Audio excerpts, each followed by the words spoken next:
Stargate SG-1 Season 1 Episode 10, Thor's Hammer, written again by the infamous Katharyn Powers, begins with Daniel proposing a mission to seek out good gods. They know the Goa'uld was humanity's inspiration for evil gods, so it stands to reason that humanity's just and noble gods could have been inspired by good aliens that fought to protect them. It's reasonable to assume that good aliens that were on Earth went to another world using the Stargate system, as Daniel believes that the Stargate network was built by some species beside the Goa'uld, so the planets that the good aliens gated to might be available to the Torii now. Daniel picks out the Norse god Thor as a good candidate, with Thor's hammer, called exactly Thor's Hammer by Stargate actors who can't pronounce its real name Mjolnir, as an alien weapon that they could use in the fight against the Goa'uld. Teal'c identifies the hammer as the symbol of a forbidden world called Cimmeria. All Jaffa are given orders to make sure no Goa'uld ever goes to Cimmeria, so Teal'c knows the dialing sequence. Hammond okays the mission and, on Daniel's request, makes a pioneer plaque type of greeting for the good aliens. They gate to Cimmeria, where a statue of Thor's hammer stands prominently in front of the Stargate. They're greeted by a bunch of locals, derivative of Vikings, who laugh at them as Goa'uld about to get what's coming to them. The statue emits a beam that scans everyone, and zaps Teal'c right in the Goa'uld. Jack jumps to save him. Both vanish. Wow, I guess they're dead. I mean, when people sustain apparently mortal injuries on the show, you just know they're gone for good. Anyway, they're greeted by Gerwin, mistress of the local territory. She's not a solitary ruler. It's implied that her husband has more authority, but she's in charge for the time being in his absence. This comes from traditional Viking culture, where women were given significant social standing even within a patriarchal society.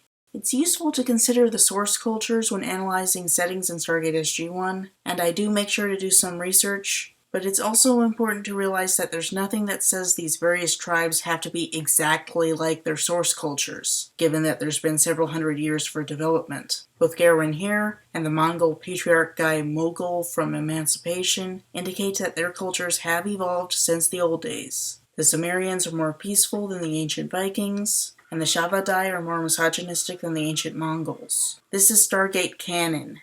So what authority structure we see comes entirely from the imagination of the writers, and Katharyn Powers chose to have the Cimmerians look like this, so if it's good or bad, can be attributed entirely to her. As it is, it's okay. The men may be in charge, but Katharyn Powers didn't write them in. She chose to focus on a female ruler operating in her husband's stead, and it comes out feminist. Gerwin is a prominent and capable female character. She thinks Sam and Daniel are gods, but she doesn't kneel the way most people do. She snarks, "You're a little short for gods," which is hilarious in hindsight, and it references the no-nonsense Princess Leia of Star Wars Episode 4, likely included because James Earl Jones voices a bad guy in the episode. Even if she knelt to the ground and presented herself as subordinate, I think she could still be an awesome character because she has such confidence and dignity. She's like a woman from Game of Thrones. They talk, and Gerwin accepts them as distant cousins from Midgard. She thinks that they tricked two Goa'uld in their group into coming here so that Thor would save them, and it takes a bit for her to understand that they care about these people. She suggests that they talk with Kendra. Kendra, unfortunately, is not a vampire slayer. She is, however, a former Goa'uld host who came to Cimmeria 2.5 years prior, was zapped by the statue, and was later discovered in the woods a free woman. Sam suggests that the statue actually transported them somewhere else on the planet, so now they have to talk to Kendra to find out where. Meanwhile, Jack and Teal'c wake up in a large cavern. Teal'c's symbiote has been harmed, but will recover. They then see a recorded hologram from Thor, whose traditional Norse god appearance is juxtaposed with his technical jargon and alien references. The gist of it is that Thor represents a species of aliens called the Asgard, who have a treaty with the Goa'uld system lords. The Asgard claimed Cimmeria as protected land, gave the Goa'uld an adequate warning, and will now punish these Goa'uld trespassers. They're in a labyrinthine prison, where their technology will not work, and the only way out is death by facing Thor's hammer, but the hosts will be freed. This is a great thing for the actual Goa'uld threat, but horrible for a friendly Jaffa. If Teal'c's symbiote dies, he'll follow shortly. He urges Jack to leave, but Jack refuses to lose hope. Throughout the show, Jack and Teal'c have an epic bromance, and this is one of the early signs of their incredible friendship. It's proof that Katharyn Powers can write men well when she's not trying to write a feminist screed. It helps make a nice division between the masculine in this side of the episode and the feminine on the other side, where both receive equal appreciation. Garwin leads Sam and Daniel to Kendra, who operates as a sort of mystical healer in a merge of science fiction elements and the trope of a loner woman with knowledge of medicine. She has access to Goa'uld technology and uses a healing device to mend injuries. This is later explained as the result of the mineral naquita being introduced to her bloodstream upon infestation, thus allowing interface with a naquita machine. She may not be a vampire slayer, but she does have this cool power to make her stand out. At first, Kendra doesn't want to help, as she has deep hatred for the Jaffa. From her position as the host to a Goa'uld, she could only see the groveling side of the Jaffa, and couldn't see the oppression they faced. But then there's a thunderstorm, and she interprets that as Valkyrie, telling her to help them. This enhances her mystic character, as it would seem to imply the existence of some pagan god looking out for them, even amidst all the evidence that the Asgard are all aliens, which is a recurring theme throughout the show. It could also be interpreted that her conscience gets to her, and she chooses to help Teal'c in spite of her distaste for the Jaffa.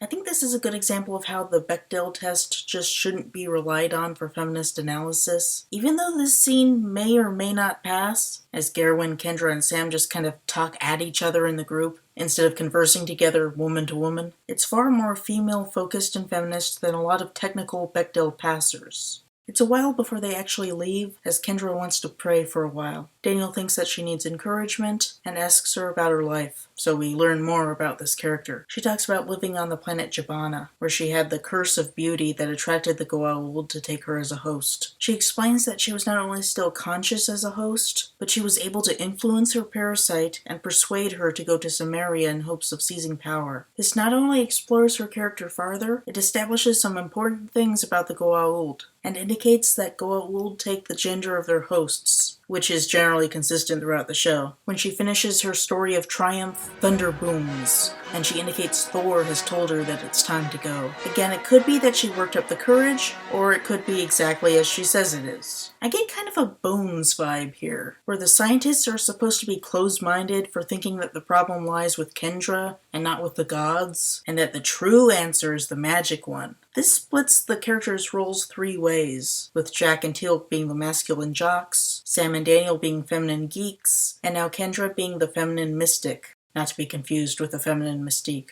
Meanwhile, Teal'c and Jack find remains of Goa'uld hosts and their parasites. They were killed and eaten before they ever made it to Thor's hammer. It seems that one Goa'uld refused to face Thor's hammer and stuck around to prey on Goa'uld to come in after. It's not just any Goa'uld either. I am Unas, the first one. I am your father.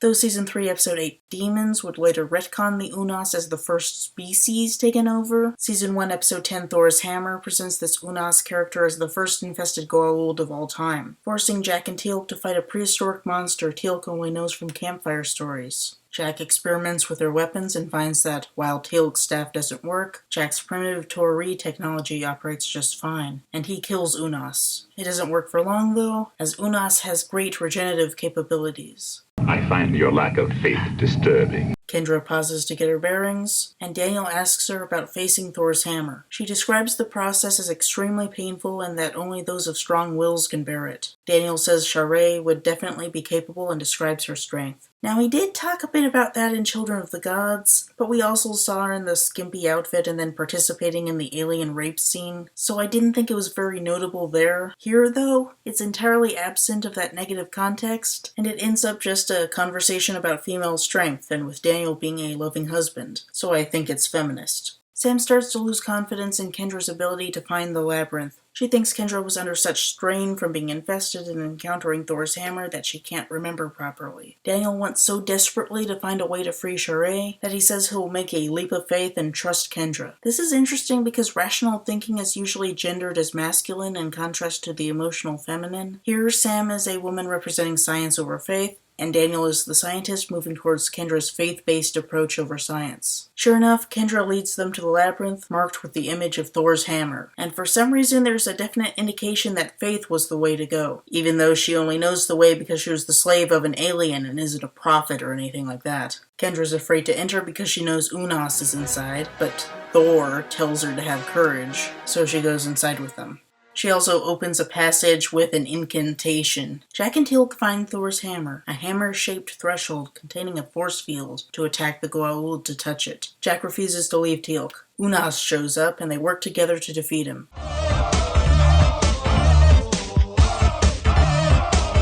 Stop! Have a time! But Jack pulls him out. The body dies without the gold to sustain it. The others show up at the same time. Daniel tries to persuade them to let Thor's hammer remain so that they could save Sharai and Skara, but Jack cares more about helping Teal'c now than some possibility of saving Sharai and Skara later. Again, Teal'c tries to sacrifice himself for his friends, but Jack won't have that. He tells Daniel to take Teal'c's staff to the other side and blast Thor's hammer. Teal'c thanks him, and Daniel says that at least now they know it's possible to save hosts. Yeah, thanks, Daniel. Really feeling the love. Sam advises Kendra to block off the cave, so that when Goa'uld do come through, they'll at least be trapped. Kendra thanks her and Daniel for helping her face her fears. She gives Daniel a memento, and he gives her the information on humanity to give to Thor if he ever comes back. And then Thor gives them a message via thunder. Jack doesn't believe, but I kind of get the impression that we're supposed to. The episode ends with them leaving for Earth. Thor's Hammer is a surprisingly good episode from a feminist perspective. Surprising in that it was written by Katharyn Emancipation Powers. Whereas Emancipation was a total mess, Thor's Hammer actually combines good storytelling with feminist content that really holds up. It's not all a screed about how men victimize women and women need to stand up. The men are portrayed well and so are the women. I'm not saying you can't have a good story about sexism, but Katharyn Powers is best when she avoids explicitly talking about gender politics. Thor's Hammer is a pretty good episode.